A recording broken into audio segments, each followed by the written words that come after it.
नमस्कार, मैं हूं यश खुराना। स्वागत है आपका हमारे इस बेहद खास कार्यक्रम में कांग्रेस का चिंतन। जी हां, और इसी से जुड़ी हुई बड़ी जानकारी सबसे पहले आपको बता देते हैं। तो कांग्रेस के चिंतन शिविर की अब से थोड़ी देर बाद शुरुआत होगी, लेकिन नेताओं के पहुंचने का सिलसिला भी शुरू हो चुका है। उदयपुर में कांग्रेस का 3 दिवसीय चिंतन शिविर, जिसमें 400 से ज्यादा नेता शिरकत करने वाले हैं। वो नेता, वो दिग्गज चेहरे जो कांग्रेस के बड़े फैसलों में साथ रहते हैं। तो संगठन में बदलाव को लेकर भी मंथन होगा। सोनिया गांधी के संबोधन से शिविर की शुरुआत होगी। तो चिंतन शिविर के लिए सोनिया गांधी पहुंची हैं, ये बड़ी जानकारी हम आपको बता रहे हैं। और तमाम नेता जो इस चिंतन शिविर में शामिल होंगे, उनके पहुंचने का सिलसिला भी शुरू हो चुका है। तो 15 मई को सीडब्ल्यूसी प्रस्ताव पर मुहर लगाएगी। तो कांग्रेस के चिंतन शिविर की अब से थोड़ी देर बाद शुरुआत होगी, लेकिन बड़ी जानकारी यही आ रही है कि बड़े नेताओं के पहुंचने का सिलसिला भी अब शुरू हो चुका है। और इसी पूरे मसले को लेकर हम आपको एक रिपोर्ट भी दिखाते हैं।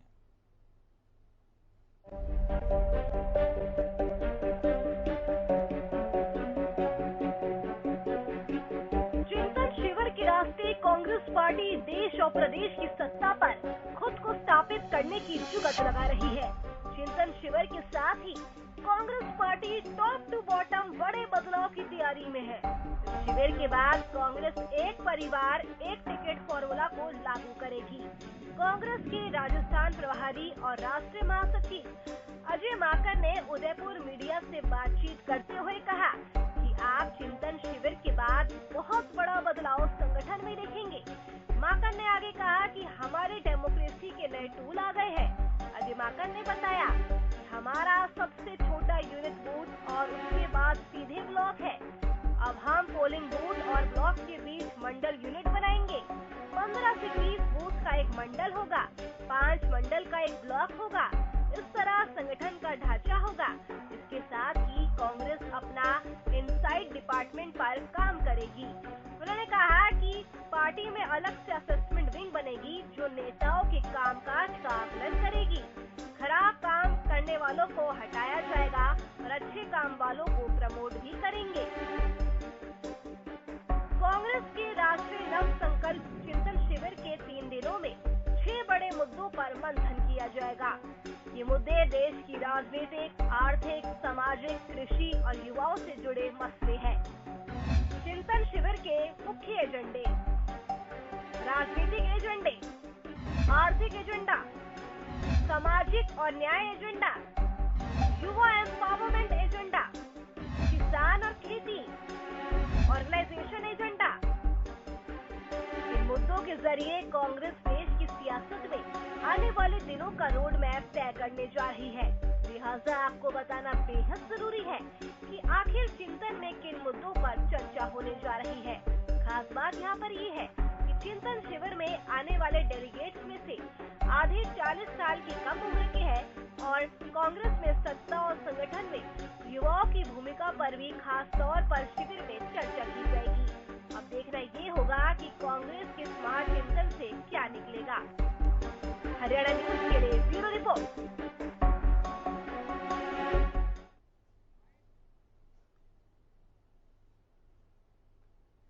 तो इस रिपोर्ट को देखने के बाद भी आपके जहन में कई तरह के सवाल घूम रहे होंगे, कौंध रहे होंगे। उनमें सबसे पहला सवाल ये है, क्या इस चिंतन से कांग्रेस निखरेगी? क्या जो रोड मैप तैयार करने की कोशिश की जा रही है, वो रोड मैप कांग्रेस के लिए कितना कारगर सिद्ध होगा? और बड़े बदलाव की ओर कांग्रेस अब देखी जा रही है, लेकिन इस बड़े बदलाव से क्या कांग्रेस के भीतर जो एकता, जो एकजुटता नेताओं में होनी चाहिए, क्या वो आ पाएगी? ये भी एक बड़ा सवाल है, क्योंकि हमने राजस्थान का घटनाक्रम भी देखा है कि कैसे अशोक गहलोत और सचिन पायलट के बीच किस तरह की दूरियां थी, और वो दूरियां कहीं ना कहीं आज भी देखी जाती है। और इस पूरे मामले को लेकर सचिन पायलट का क्या कहना है, वो उस तरह के बयान भी उनकी तरफ से आते रहे हैं, लेकिन अजय माकन जो कि कांग्रेस के सीनियर नेता हैं, उनका क्या कुछ कहना है, ये भी आपको सुनवाते हैं। देखिए, ये भी हम लोगों के चर्चा में आया है। एक वन फैमिली वन टिकट की हमारी चर्चा हुई है और उसके अंदर एक जो कंसेंसस बन रहा है वो कंसेंसस ये बन रहा है कि वन फैमिली वन टिकट होना चाहिए और इसमें एक्सेप्शन तभी हो जबकि फैमिली का दूसरा आदमी 5 साल पार्टी के लिए कम से कम अलग से काम कर रहा हो। ऐसा ना हो कि कोई व्यक्ति एकदम से काम, कोई पुराना लीडर है वो एकदम से हो और उसके बाद में उसका रिश्तेदार, उसका बेटा कोई एकदम से आकर के चुनाव लड़ ले। तो अगर किसी को इलेक्शन लड़ना है तो उसको खुद व्यक्तिगत तौर के ऊपर कम से कम 5 साल उसको संगठन के अंदर उसको देने होंगे, जब जाकर के वो चुनाव लड़े। ये एक हम लोगों के बीच में चर्चा। बहुत बड़ा बदलाव आप लोग देखेंगे कि जिस तरीके से संगठन में कांग्रेस पार्टी का अलग अलग स्तर में नीचे से लेकर के ऊपर तक आप एक बहुत बड़ा बदलाव पूरे के पूरे देश के अंदर देखेंगे। ये कहा जाता है कि जो कार्य अच्छा करता है उसको रिवॉर्ड नहीं मिलता, जो कार्य खराब करता है पदाधिकारी उसको पनिश नहीं किया जाता। तो इसके लिए मापदंड के तय करने के लिए एक अलग से असेसमेंट विंग बना करके उसके लिए एक यूनानिमिटी और एक कंसेंसस हम लोगों के में बन रहा है कि एक असेसमेंट डिपार्टमेंट, असेसमेंट विंग या एक कोई तरीका हमारे पदाधिकारियों की असेसमेंट करने का हो और जो अच्छा काम कर रहे हैं पदाधिकारी उनको आगे प्रमोट करा जाए और जो अच्छा काम नहीं कर रहे उनको अपने पद पे नहीं रखा जाए। उसी के साथ साथ में डिसिप्लिन के ऊपर किस तरीके से डिसिप्लिन को और तेजी से इन्फोर्स किया जाए, इसके लिए भी हमारे संगठन के अंदर चर्चा हुई है और संगठन के अंदर डिसिप्लिन और मजबूत किए जाने के लिए भी क्या हम लोगों के ऑर्गेनाइजेशन में और हमारे को कार्रवाई करनी चाहिए, इसके ऊपर भी हम लोग चर्चा। तो क्या इस चिंतन से कांग्रेस में निखार आएगा या नहीं आएगा, इसी मसले पर हम चर्चा करेंगे। हमारे साथ स्टूडियो में मौजूद हैं प्रोफेसर सुभाष सप्रा, जो कि राजनीतिक विश्लेषक हैं। सर, आपका बहुत बहुत स्वागत है इस खास कार्यक्रम में जुड़ने के लिए। और हमारे साथ इस मसले पर चर्चा करने के लिए बीजेपी प्रवक्ता प्रोफेसर वीरेंद्र सिंह चौहान भी हमारे साथ जुड़ गए हैं। सर, आपका बहुत बहुत शुक्रिया इस खास कार्यक्रम में जुड़ने के लिए। सुभाष सप्रा जी, सबसे पहले मैं आपका रुख करना चाहूंगा, क्या आपको लग रहा है कि सच में चिंतन है या महज औपचारिकता है कांग्रेस की, या केवल ये दिखाने की कोशिश की जा रही है कि बहुत बड़ा बदलाव होगा, इस तरह का हाइप क्रिएट किया जा रहा है? क्योंकि हमने 5 राज्यों के विधानसभा चुनावों से पहले भी इस तरह का हाइप देखा था, लेकिन कांग्रेस का हश्र क्या हुआ ये सर्वविदित है। नव संकल्प चिंतन शिविर, ये जो नाम दिया गया है, ये जो अभी जोधपुर में 13, 14, 15 3 दिन होने जा रहा है कांग्रेस का, जिसमें करीब 430 प्रतिनिधि इन्होंने इनवाइट किए हैं, जिसमें राज्य के प्रभारी हैं, महासचिव हैं, CWC के सभी मेंबर्स हैं, संसद सदस्य हैं, सहित अन्य जो वरिष्ठ नेता हैं वो इसमें इनवाइट किए गए हैं। ये तो बड़ी अच्छी बात है। मतलब कम से कम जो इंडिया, हमारे देश की सबसे पुरानी पार्टी जो आज हाशिए पर है, मतलब बिल्कुल सिमटती जा रही है, उसको चिंता की भी थोड़ी सी ज़रूरत पड़ी है। यहाँ पे पूरी गुटबाजी हर तरह से, अभी 3 इन्होंने अभी स्टेट्स, उत्तराखंड है, पंजाब है, गोवा में करारी मात हुई है इनको, और अभी हिमाचल और गुजरात में इसी साल के अंत में चुनाव भी होने जा रहे हैं। और उन्हें ये भी चिंता है जो छत्तीसगढ़ और राजस्थान जहाँ पे ये अभी होने जा रहा है जोधपुर में जो शिविर, वहां भी जो नेतृत्व है अशोक गहलोत जी, उनके विरुद्ध आवाज सचिन जी दिल्ली उठा रहे हैं। अभी 3 दिन पहले ही कह रहे थे जी यहाँ पे नेतृत्व बदल, यहाँ जो लीडरशिप बदलो, नहीं तो हम दोबारा नहीं आ पाएंगे। वहां भी चुनाव होने हैं थोड़े टाइम में ही। और सबसे बड़ी बात, गुटबाजी इतनी चरम सीमा पे है, जहाँ पे जिस होटल में ये होने जा रहा है, जो शिविर होने जा रहा है, उस रास्ते से सचिन पायलट के सभी पोस्टर्स, बैनर भी हटा दिए गए। मतलब हालात ये चल रहा है, मतलब आज वहां भी यही स्थिति है। ये बड़ी अच्छी बात है। अब इसमें इन्होंने जो है ना 6 समितियां बनाई हैं और 6 विषयों पे ये डिस्कशन करने जा रहे हैं, चाहे उसमें राजनीतिक है, आर्थिक है, सामाजिक न्याय है, युवाओं के मामले हैं। इसके साथ ही साथ संगठन से जुड़े किसान आंदोलन बहुत बड़ा हुआ, किसान आंदोलन से जुड़े सभी मुद्दों पे चर्चा होगी और बड़ी अच्छी बात है और चर्चा होनी भी चाहिए। और हम तो उम्मीद है भाई नया बदलाव होगा। मतलब जो है, और ये तो यही चाह रहे हैं जी, नया हम एक्शन प्लान लाएंगे, नया रोड मैप होगा, और पूरी की पूरी जो कांग्रेस है समय के अनुसार उसमें जो चेंजेस हैं वो हम सारे लाएंगे। बड़ी अच्छी बात है। हाँ जी, और तभी, नहीं तो अब भाजपा इतनी बड़ी जो 2 सीटों से जो चुनाव लड़ी 1982 में, दो सीटें आई थी, और आज देखो फुल फ्लैश दूसरी बार उसने गवर्नमेंट बनाई है सेंटर में, और स्टेट्स में भी पूरा इंडिया पे उन्होंने कब्जा कर लिया है। और वो किस तरह से भाजपा से किस तरह से वो मतलब सामना करे कि मतलब उसके सामने बहुत बड़ी चुनौतियां हैं और बड़ी अच्छी बात है, कई चैलेंजेस भी हैं। तो आपको बता दें कि हमारे साथ कांग्रेस प्रवक्ता केवल ढींगरा भी जुड़ गए हैं। सर, आपका बहुत बहुत शुक्रिया इस खास कार्यक्रम में जुड़ने के लिए। केवल ढींगरा जी, सीधा सवाल, क्या इस चिंतन से कांग्रेस का सुधार हो पाएगा? देखिए, एक चिंतन नहीं होगा तो और भी कई बातें होंगी, सब सारे सिस्टम को करा जाएगा। ये चिंतन बैठक भी इसी बात का परिहार है कि कहाँ कहाँ क्या गलतियां रही कांग्रेस की, किस तरह से हम लोगों के बीच में जाने में हमारा कनेक्ट कम हुआ, और किस तरह से हमारे से स्टेज छिनी, किस तरह से हम जो है लोगों के बीच में अपनी बात शायद नहीं रख पाए। तो ये बहुत बड़ा चिंतन का विषय है, लेकिन हम इसी बात पे ही चिंतन कर रहे हैं। और बाकी बात ये भी रही कि आज जो सत्ता में पार्टी है उसकी दशा क्या है, उसने अपनी सत्ता में आने के बाद बोला क्या था और किया क्या है, ये भी बात सारी चिंतन का ही विषय होगा।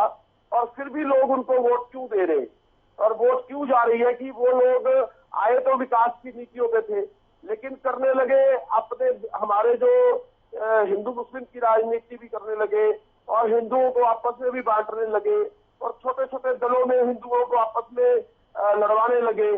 तो ये जो दल नया आया है सत्ता के अंदर, ये देश के अंदर किस तरह से बांटो और राज करो की नीति कर रहा है, जैसे अंग्रेज किया करते थे। तो ये अभी सोचने का विषय है, और कांग्रेस इस बात का चिंतन भी कर रही है कि अगर इस तरह से धूर्त लोग 100 साल अंग्रेज राज कर गए देश के अंदर, तो इस तरह से धूर्त लोग अभी दोबारा फिर से आ गए हैं, तो इनका मुकाबला किस तरह से करना चाहिए, क्योंकि हमारे देश की धर्मों को, जातियों को जो तोड़ने वाले लोग आ गए हैं देश के अंदर, ये तो हर मामले में, हर जगह पे, हर समूह में इकट्ठे होते हैं और आपस में लोगों को बांटते हैं। आपने बहुत सारे पॉइंट रखे हैं कि किन किन पॉइंट्स पर हम चर्चा करने जा रहे हैं इस चिंतन शिविर में। बहुत सारे आपने पॉइंट रखे हैं और बहुत सारे ऐसे सवाल भी हैं जो मैं भी आपसे पूछूंगा। प्रोफेसर वीरेंद्र सिंह चौहान अपनी बात रखना चाह रहे हैं। प्रोफेसर वीरेंद्र सिंह चौहान, क्या भारतीय जनता पार्टी ये मानती है कि इस चिंतन से कांग्रेस की बेहतरी होगी?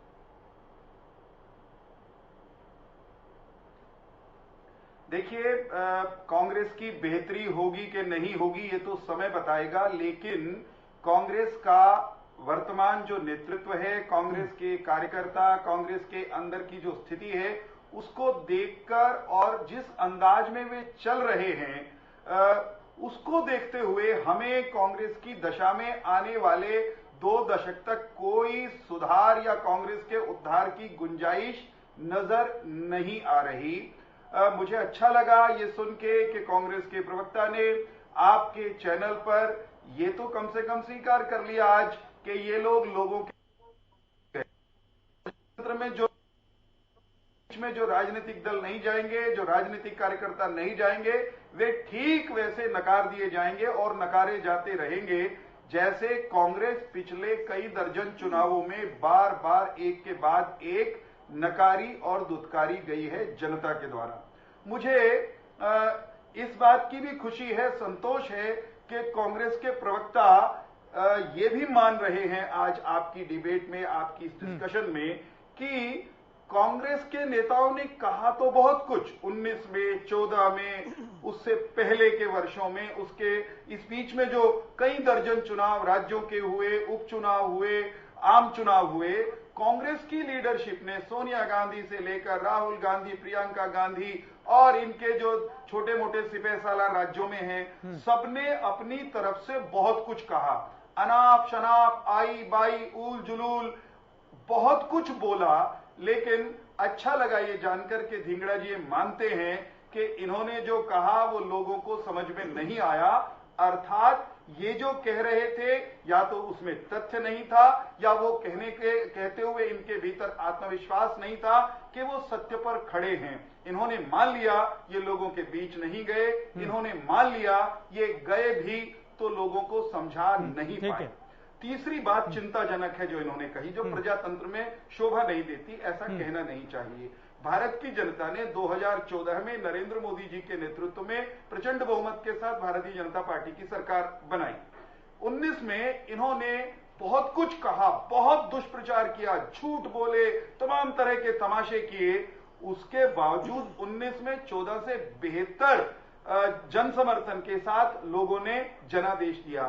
तरस आता है कांग्रेस पार्टी की लीडरशिप, उनके प्रवक्ता की सोच पर कि वे हिंदुस्तान के प्रबुद्ध मतदाताओं की सोचने की क्षमता पर सवाल उठा रहे हैं, ये कहकर कि भाई क्यों लोग इनको वोट दे रहे हैं। मैं बताना चाहूंगा कि भारत का मतदाता कांग्रेस की लीडरशिप, उसके प्रवक्ताओं, उसके नेताओं से बहुत ज्यादा मैं इस पॉइंट का जवाब लूंगा। सूझवान और प्रबुद्ध है प्रोफेसर साहब, मैं आपके इस पॉइंट का जवाब लूंगा। ठीक है, एक वाक्य जल्दी से जल्दी एक वाक्य यश भाई, मतदाता की प्रबुद्धता पर, मतदाता की सोच पर सवाल खड़े करना ये छोटी सोच है। और एक शब्द बोला, उस पर बहुत जरूरी प्रतिक्रिया मेरे देना है। इन्होंने कहा कि धूर्त लोग शासन में आ गए। अंग्रेज शासन करते थे और जैसे अंग्रेज करते थे, इन्होंने कहीं ना कहीं हमारी तरफ इशारा किया कि भारतीय जनता पार्टी का शासन है देश में, ये लोग भी वैसे ही हैं। मैं इतिहास के पन्ने इनके सामने खोलना चाहता हूं। भारतीय राष्ट्रीय कांग्रेस नाम के जिस दल के प्रवक्ता धिंगड़ा जी हैं, उस दल की स्थापना एक रिटायर्ड अंग्रेज नौकरशाह ने की थी। उसके कई अध्यक्ष एक के बाद एक वो अंग्रेज थे। उन्होंने घोषणा की थी कि हम कांग्रेस बना रहे हैं अंग्रेजों के लिए एक सेफ्टी वॉल्व के रूप में। एक मिनट प्रोफेसर साहब, ठीक है, प्लीज ये बात बहुत पॉइंट आपने रखी, ठीक है ना। कांग्रेस की स्थापना अंग्रेज ने की थी, अंग्रेजों के लिए की थी, और केवल धिंगड़ा आई बाई बोल रहे हैं इतिहास को नजरअंदाज करके। आज लोग जानते हैं, ठीक है प्रोफेसर साहब, ठीक है, ये इतिहास पता है, पूरे देश को पता है। ठीक है, कांग्रेस अंग्रेजों की हमारे साथ प्रोफेसर आज भी अंग्रेजों की मुट्ठी में। ठीक है, हमारे साथ प्रोफेसर आज भी विदेशियों की गिरफ्त में है। प्रोफेसर साहब, चूंकि लगातार एक पॉइंट का जिक्र 2014 में भी हो रहा था खुलकर, 2019 में भी हुआ, और जो इसके दरमियान राज्य के विधानसभा चुनाव हुए उसमें भी इस पॉइंट ने जोर पकड़ा कि अगर एक समस्या, वो समस्या कि अगर लीडरशिप चेंज हो जाए, यानी कि गांधी परिवार से हटकर किसी और को लीडरशिप मिल जाए, तो कांग्रेस का समाधान हो जाएगा। आप इस बात से कितना सहमत हैं? क्या सारी चीजें सुधर जाएंगी? ये प्रयास पहले भी होते रहे हैं, और उसी वजह से भी जो कांग्रेस है बिल्कुल जीरो हुई है।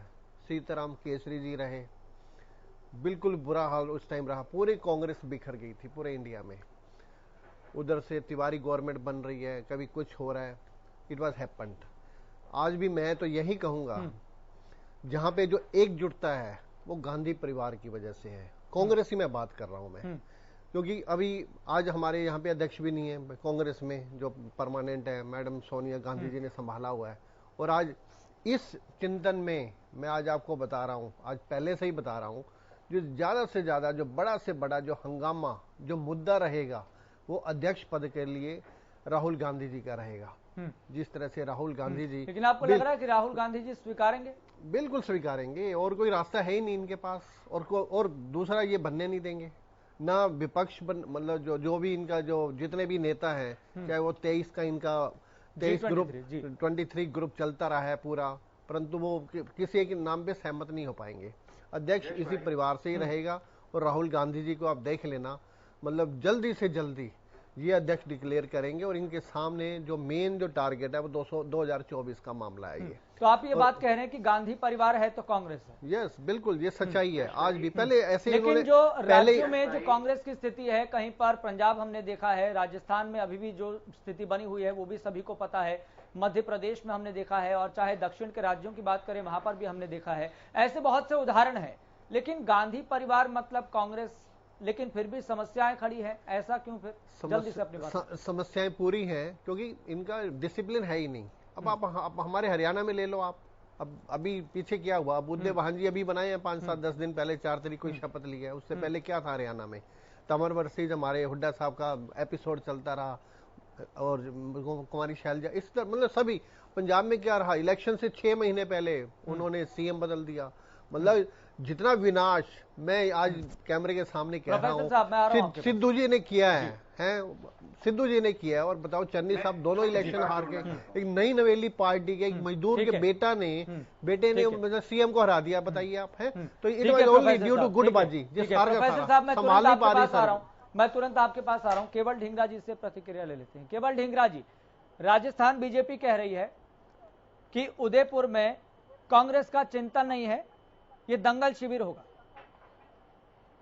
देखिए कोई क्या कह रहा है, इससे हमें क्या करना है, क्योंकि जो लोग ओपोजिशन में है, जो कांग्रेस के उल्ट लोग हैं, उन्होंने तो और वो विपक्षी मतलब पार्टी जो ओपोजिशन की, जैसे भाजपा है या कोई और भी दल हो सकता है, जो एनडीए का दल समझ लो आप, कोई भी कुछ भी कह सकता है, उसके कहने से क्या है। और अभी इन्होंने एक प्रवक्ता महोदय ने बोला कि हम जो है 2014 के बाद 2019 में कम हो गए, इनको शायद गिनती नहीं आती। हमारी वोट इंक्रीज हुई थी, 2014 में हमें 10 करोड़ वोट मिली थी और 2019 में हमें 12 करोड़ वोट मिली थी, और ये 22 करोड़ वोट ये लेके गए थे, जबकि 66 करोड़ वोट पूरे भारतवर्ष में पड़ी थी। 1/3 वोट लेकर बीजेपी बहुत अपने आप को तुर्रम खा बन रही है कि हमने प्रधानमंत्री हमारे हैं। अगर दो आदमियों को छोड़ के अगर हम अलग बात करें तो भाजपा कहीं पूरे देश में नजर नहीं आती। 2 आदमियों की बात होती है, जिस तरह से राहुल गांधी की ये बात करते हैं या प्रियंका गांधी की या सोनिया गांधी जी की बात करते हैं, इसी तरीके से 2 आदमियों की सरकार भाजपा की है, और 2 आदमियों को साइड पर रखी है तो कोई आदमी नहीं है इनके पास प्रधानमंत्री का कैंडिडेट। ये तो कहने की बातें हैं, मैं भी बहुत कुछ बोल सकता हूँ, लेकिन मैं पार्टी है उनके लिए मैं कुछ नहीं बोलता, क्योंकि हर एक को अपना काम करना है। लेकिन मैं एक चीज जरूर कहता हूँ, देखिए आज हम ओपोजिशन में बैठे, आज हमारी सीटें कम आई है, कोई बात नहीं, लेकिन हम लोग सभी लोगों को साथ लेके चलते हैं, पूरे देश को साथ लेके चलते हैं, और हमारी विचारधारा ये है कि वो गांधी की जो विचारधारा थी, ये गोडसे की विचारधारा वाले हैं, हम गांधी की विचारधारा वाले हैं। हम लोग ये सोचते हैं कि देश का विकास किस तरीके से हो, देश में पानी वाले वक्तव्य में एक बात कही थी, इन लोगों का काम है आपस में लड़ाया किस तरह से जाए। केवल ढींगरा जी, आपने इससे पहले वाले वक्तव्य में एक पॉइंट रखा था। केवल ढींगरा जी, प्रोफेसर साहब मैं आ रहा हूँ। केवल ढींगरा जी, आपने इससे पहले वाले वक्तव्य में, मुझे भी तो टाइम दीजिए बोलने का। केवल ढींगरा जी, मैं आपको टाइम देता रहा हूँ पूरा बोलने का, मैं सवाल भी तो पूछ लूँ ना साथ के साथ, मैं सवाल भी तो पूछ लूँ ना साथ के साथ, मैं सभी के पास जा रहा हूँ ना सर, मैं आपको भी तो टाइम दे रहा हूँ, नहीं मैं आपको भी तो टाइम दे रहा हूँ ना। सवाल देखिए, सवाल मैं पूछूं तो सही ना, जो जहन में आया है, लाजमी सवाल है। मर्जी पूछे, मेरी बात पूरी होने से बीच में क्यों मुझे टोकते? क्या मैंने आपका इतना वक्त ले लिया कि आप मेरी बात भी पूरी नहीं होने देंगे? सर नाराज क्यों हो रहे हैं? मैं ये कह रहा हूं कि आपने व्यक्त पूरा होने देना। सवाल जहन में आया तो पूछूंगा ना, बीजेपी सवाल जहन में आया है तो व्यक्त पूरा किया, उसने बीच में टोक के भी आपसे पूरी बात। सवाल जहन में आया तो मैं पूछूंगा, मेरा एक पॉइंट जहन में आया, मैं आपसे पूछना चाहता हूँ। चलो आप पूछ लीजिए, कांग्रेस के ऊपर डिबेट करनी है, मैं पॉइंट आपसे पूछना चाहता हूँ कि आपने इससे पहले मैं नहीं बताना चाह रहा, मैं कोई कांग्रेस का पॉइंट नहीं बताना चाह रहा, क्योंकि आप पूछना नहीं चाह रहे, इससे मेरी बात पूरी होने नहीं दे रहे। ठीक है सर, आप अपनी बात रखिए, ठीक है आप अपनी बात रखिए, ठीक है आप अपनी बात पूरी बात जी, ठीक है आप अपनी बात रखिए, जल्दी रखिए सर, समय भी तो होता है ना, समय को भी तो ध्यान में रखना है, जल्दी से सुन लीजिए, फिर वही बात करते हैं। कांग्रेस की विचारधारा ये है कि कांग्रेस सभी लोगों को साथ लेके चलती है, कोई भी समुदाय हो। भाजपा जो है वो पिक एंड चूज करती है हमारे भारतवासियों में, भारतवासियों को तोड़ने का काम करती है। किस तरह से ये सिख है, ये हिंदू है, ये बौद्धी है, ये जैन धर्मी वाला है, ये दूसरा मुस्लिम है, ये ईसाई है, ये फलानी का, इस तरह से आपस में बांटती है। भाजपा का ये काम है। भाजपा ने 14 में जो वोट ली थी, वो वोट ली थी कि हम आएंगे, लोगों के अच्छे दिन आएंगे। आज 2022 आ गया, कौन से अच्छे दिन आए? इन्होंने धर्मों को, जातियों को आपस में बांट के वोट ली। कांग्रेस जो है एक ही गांधी की विचारधारा वाली, गोडसे की विचारधारा वाली नहीं है। गोडसे की विचारधारा वाले ये लोग हैं जिन्होंने गांधी की हत्या की। आप बात करिए। प्रोफेसर साहब कुछ कहना चाह रहे हैं। प्रोफेसर साहब जल्दी से अपनी बात रखिए। मैं केवल कह रहा हूं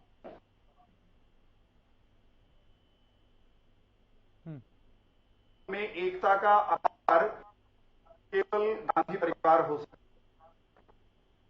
है। सरप्राइज वीरेंद्र चौहान जी।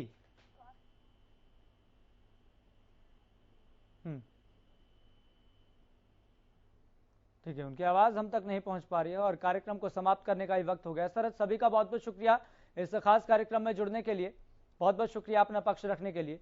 तो यहां पर सबसे बड़ा सवाल यही है कि कांग्रेस का इस चिंतन से कितना सरोकार है और इस सरोकार के जरिए कांग्रेस कितना निखरेगी, ये तो आने वाले वक्त में ही पता लग पाएगा। फिलहाल मुझे भी दीजिए इजाजत, आप देखते रहें हरियाणा न्यूज़।